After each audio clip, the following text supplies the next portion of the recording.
Biografía completa de Santa Gema Galgani, escrita por su director espiritual, el padre Germán de San Estanislao. Vamos a continuar con el capítulo 9, participando en la pasión de Cristo. Los azotes de Jesús. Pocos son los santos que tuvieron las 5 llagas a un tiempo, pues el Señor obra como tiene por conveniente y la acción responde siempre a sus inescrutables designios. Gema debía ser el número más privilegiado y participar no solo de las 5 llagas del Señor, sino de otros tormentos de su pasión. Después del sudor de sangre en Getsemaní, el primer tormento que quiso sufrir el Señor en su carne fue el de los azotes, y como nuestra Virgen meditaba con especial devoción este misterio doloroso, contaba una por una las profundas heridas de que estaba cubierto el cuerpo de su divino amante y decía: todas ellas son obra de su amor, con intenso deseo de que se imprimiesen en el suyo. Por fin, un primer viernes de marzo de 1901, en que con mayor ardor suplicó al Señor que le concediese alguna participación en la tortura de los azotes, consiguió ser atendida durante el éxtasis acostumbrado. El estrago fue horrible. El viernes, así lo comunicaba su director, hacia las 2 de la tarde, me hizo el Señor experimentar algunos golpecitos. Padre mío, estoy cubierta de llagas que me hacen sufrir un poquito. ¡Viva Jesús! Las llagas, que nada tenían de imaginarias, las describiría su madre adoptiva.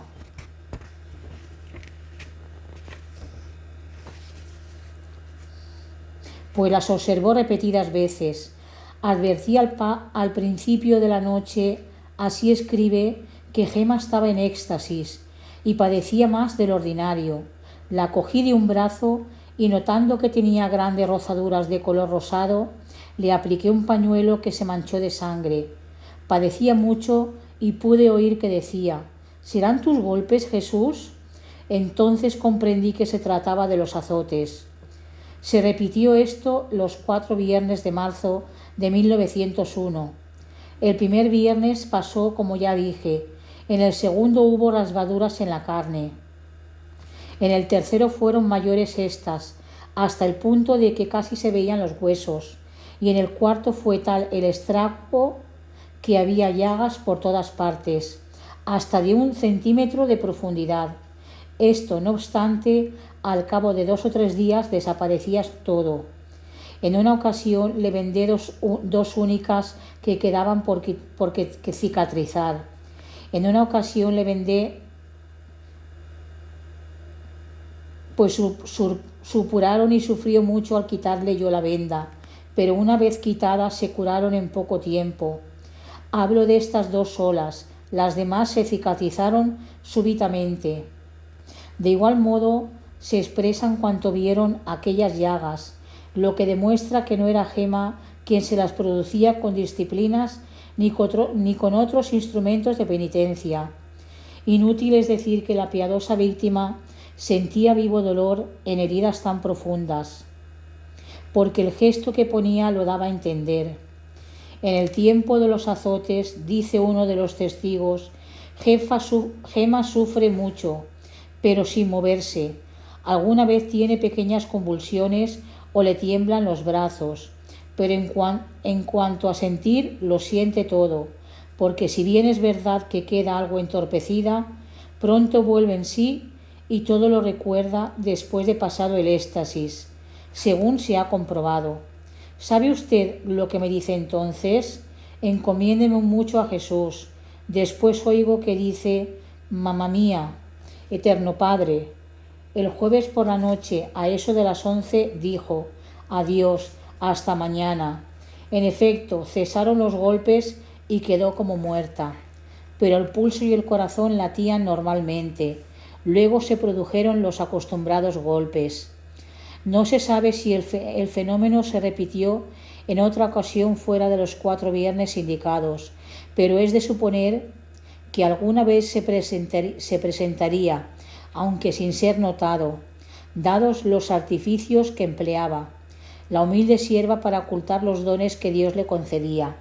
Por lo menos a mí me aseguró que en una ocasión pidió permiso a su bienhechora para tomar un baño en la casa, porque dijo: tengo los vestidos pegados y me hacen mucho daño. Se bañó y con ocasión del baño pudo observarse que sus inocentes miembros estaban surcados de llagas, con la sangre cuajada, que la camisa estaba también manchada de sangre y que la espalda se había pegado tanto que al separarla se abrieron las heridas, con gran dolor de la paciente. Sin embargo, de esto, juzgando solo por lo que ella decía, tales destrozos no eran más que unos golpecitos que le había hecho sentir Jesús para que padeciese un poquito. Las espinas.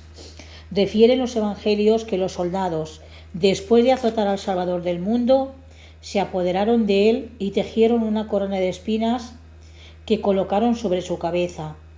Corona adorable. ¿Habrá cristiano que no te envidie y tenga honor el ceñirte después de haber estado en contacto con la frente del hombre Dios? Así pensaba la Virgen de Luca, penetrada de la grandeza de los misterios de la cruz. De aquí que estuviese enamorada desde larga fecha de semejante joya. Veamos cómo da cuenta de ello la misma Gema. Por fin, esta noche, 19 de junio de 1900, después de 6 días que no veía a Jesús, me recogí un poco. Me puse a orar como tengo de costumbre los jueves, meditando la crucifixión del Redentor. Al principio no sentí nada, pero al poco rato experimenté algún recogimiento. Jesús andaba cerca, como en otras ocasiones, sucediendo al recogimiento la pérdida de los sentidos. Me encontré con Jesús, que sufría horribles penas. ¿Cómo había de ver sufrir a Jesús sin ayudarle? Se apoderó de mí un gran deseo de padecer, por lo que con repetidas instancias supliqué a Jesús que me concediese esta gracia. En el instante fueron satisfechos mis deseos. Jesús se acercó y, quitando de su cabeza la corona de espinas, con sus manos santísimas, la colocó sobre la mía y la oprimió contra las sienes. Momentos de dolor fueron aquellos, pero felices. Así estuve una hora sufriendo con Jesús. Los hechos se encargaron de demostrar que esto no era efecto de la imaginación, porque a la citada hora se vio la cabeza de la joven rodeada de picaduras por donde salía sangre, y no solo de la circunferencia, sino de toda ella por debajo del cabello. Con todo parece confirmarse lo que dejaron escrito algunos santos, que la corona de espinas del Salvador estaba de tal modo dispuesta que cubría enteramente su cabeza. Gema, hablando de la que por primera vez le había presentado el ángel, lo dice también claramente. No tenía la forma de corona, sino de gorro. El singular fenómeno regularmente se presentaba del jueves al viernes de cada semana, por algún espacio de tiempo, aún después de haber cesado el de las llagas de las manos, pies y costado. Muchas veces tenía lugar antes del acostumbrado éxtasis del jueves por la noche, hallándose con los de la familia. Aparecían en la frente de Gema gotas de sangre que poco a poco iban en aumento, hasta correr por las mejillas, el cuello y los vestidos. De cada cabello salía una gota, dice otro testigo, de modo que la sangre caía al suelo. Espectáculo conmovedor, capaz de enternecer al corazón más duro y empedernido. La llaga del hombro. Aunque los evangelios no hacen mención de ella, opinan algunos místicos como Santa Teresa que el divino varón de dolores tenía otra llaga sobre el hombro izquierdo, causada en el camino del Calvario por el peso de la cruz, llaga que otros han confundido con una de las muchas que produjeron los azotes. Esta llaga, que también tuvo Gema, era larga y profunda, y tal dolor le ocasionaba que le obligaba a caminar torcida de aquel lado. Como las demás, se cerraba la noche del viernes, o en la mañana del sábado, y al igual que las otras manaba sangre en abundancia y solo se diferenciaba de ellas en que el dolor persistía algún tiempo más. Interviene el confesor. De este modo siguieron las cosas hasta febrero de 1901, fecha en la cual, habiéndose escrito yo que rogase a Jesús que le librase de tales exterioridades, rogó esta vez con el mérito de la santa obediencia y fue atendida. Según ella misma escribió, le aseguró Jesús que le quitaría las señales, esto es, las llagas, pero que acrecentaría en ella los dolores. Y así sucedió, porque cesaron las manifestaciones exteriores, mas continuó el dolor, dejándose sentir más vivo todavía en las mismas partes, por cuanto la sangre que salía al exterior servía en parte de alivio a la pobre paciente, según lo manifestó repetidas veces ella misma. Otros sufrimientos. El Señor quiso concederle un desahogo. El corazón, con los esfuerzos que hacía en el pecho, oprimía la sangre en las venas, y originaba vómitos de sangre. La joven estaba contenta de esto, porque en su éxtasis se le oyó decir: Jesús, te daré mis manos y mis pies, lo demás no puedo, porque me lo ha prohibido el confesor. Toma mi corazón, puedo dártelo, te lo cedo, Jesús, así como las manos, lo demás no puedo. Parece que el Señor, mostrándole sus manos traspasadas, le pedía sangre por sangre, con el fin de probarla. No puedo, volvía a responder, padezco mucho por esto, pero antes es obedecer que ser víctima. Desde entonces principiaron aquellas terribles angustias que obligaban al corazón a buscar cabida en el pecho, encorvando fuertemente 3 costillas del lado izquierdo y a percibirse el fuego que abrasaba la carne y la piel del mismo lado. Para completar el cuadro podría presentar la dislocación de los huesos que sufrió nuestro divino Salvador en la cruz, la distensión de sus miembros al colgarlo en el leño duro, magullamiento de su sacratísimo cuerpo en las 3 horas del horrendo suplicio y la insufrible sed que desde lo alto de la cruz le obligó a decir: tengo sed, para demostrar que Gemma, después de cesar las llagas, participó de estos dolores. Ella lo confesó. Los signos exteriores lo demostraron varias veces y dieron de fe de ello varias personas, las cuales, maravilladas, atestiguaron unánimemente que nada faltó en esta criatura santa para poder llamar la imagen viva de Jesús crucificado. En efecto, Gemma, además de sufrir los dolores corporales de Jesús crucificado, sufrió también las agonías de espíritu que Jesús padeció en la cruz. Pero, ¿cómo lo haré yo para que el lector me entienda? Si trato de explicar en qué consistió esta mística agonía, diré solamente que fue un sufrimiento moral. A juzgar por las señales exteriores, el color cadavérico, el pecho levantado, los ojos hundidos y la sequedad de los labios. Así se explica que su oración fuese escuchada, pues la vista de Jesús crucificado era el único pensamiento de esta Virgen predilecta. Jesús, hazme semejante a ti, padeciendo contigo. No me perdones, padeciste tú, hazme padecer a mí también. Tú fuiste el varón de dolores, yo quiero ser la hija del dolor. Capítulo 10. Comenzamos con el capítulo 10. Es recogida en casa de Giannini, vida que llevaba. Año 1899 a 1903. La familia Giannini vivía por aquellos días en la ciudad de Lucca, una de aquellas honradas familias patriarcales, cuyo principal tesoro es el temor de Dios y las virtudes cristianas. Estaba compuesta de padre, madre, una hermana y 11 hijos. Tan grato era a todos los conciudadanos el hombre de dicha familia como grande es la estimación en que se le tenía. Era la de don Mateo Giannini. La hermana poco mencionado era doña Cecilia Giannini. mujer entregada por completo al ejercicio de las buenas obras. Conocía esta buena señora a Gema, pero solo de vista. Hablóle de ella al padre Cayetano del Niño Jesús a su regreso a Luca, después de la misión predicada en San Martín, y deseoso de volver a verla, según la promesa dada, rogó a doña Cecilia que fuese a buscarla.